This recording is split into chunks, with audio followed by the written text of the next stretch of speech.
Hey guys, how's it going?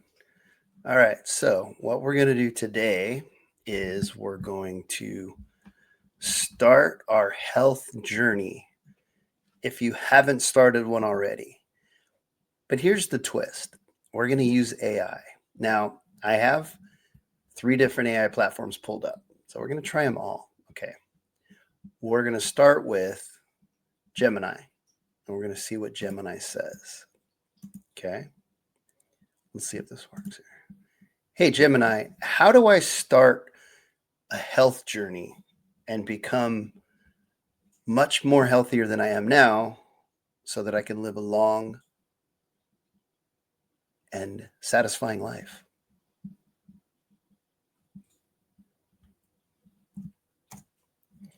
All right, let's see what Gemini has to say. Let's see what Gemini has to say. It's thinking. It's thinking.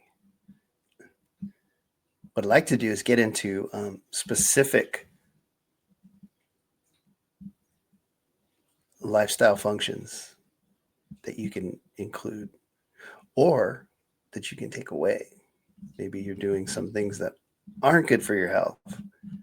All right, let's see. Let's see what we have to say. Here we go. Starting a health journey is one of the most rewarding investments you can make. The goal isn't just to extend your lifespan, how many years you live, but to expand your health span, the number of years you spend in good health, feeling capable and satisfied. To sustain this for the long term, you should avoid the all-or-nothing trap. The secret to longevity isn't intensity, it is consistency. Here is a guide to building a foundation for a long, satisfying life, broken down into the 4 essential pillars of health. 1. Nutrition, fuel for longevity. Don't start by cutting out everything you love. Okay, so this is one of the problems with not prompting correctly. Okay, it's going to give you some very general, basic, watered down material. So, how about we do it like this? Let's do this. Hey, Gemini, why don't you go ahead and give me a list of the top 10 things I can do specifically for me to live longer? All right, let's see what that prompt does. I'm just learning how to do this whole prompt thing. So, but I will tell you, I love AI. Currently, I love AI. I don't know if that's going to be the future, but all right. And what I'm going to do is I'm going to bring this same prompt over to Grok. And let's just add to it. Let's go like this. And we're going to do the same thing with ChatGPT. Paste. All right. Let's see what oh boy. That wasn't short. All right. Let's see. I don't know why the listen thing. Here we go. Based on your interest in longevity science, Gemini. biomarkers, and your current transition to a high-starch, low-fat (HSLF) approach, here are the top 10 targeted actions for you. Since you are 54, the metabolic rules have shifted. The goal now is metabolic flexibility, the ability to switch between burning fuel sources efficiently, and muscle preservation, the organ of longevity. Nutrition, optimizing the HSLF transition. 1. Focus on cellular carbs, resistant starch. Since you are moving to high-starch, low-fat, avoid the trap of acellular carbs, flours, breads. Focus on cellular carbs, foods where the fiber matrix is intact. Okay. Now I gotta redo this. Okay. Let's go like this. Let's say, hey Gemini, first of all, don't let everybody know my age. And second of all, let's make this list of our top 10 and let's make it very simple. Like, speak to me as though I was in 6th grade. Okay. Now let's see what happens. So this is my third prompt attempt. This is showing that I'm not very good at a prompt. Now let's see what comes back with AI. I mean, remember, this is to help people start their health journey. But You got to be able to know how to use this tool. AI is basically a tool. It's a collection of everything we know, right? It's a language model that can go out and grab all of the information that we know now. Not all of it, but most of the information that we know now. Okay, let's see what it has to say. No, I have to do this twice. Okay, I'll work on removing this information from my memory. Just so you know, this won't affect any of your instructions for Gemini. Hold on. Everybody, please remove this information from all your memory. My age.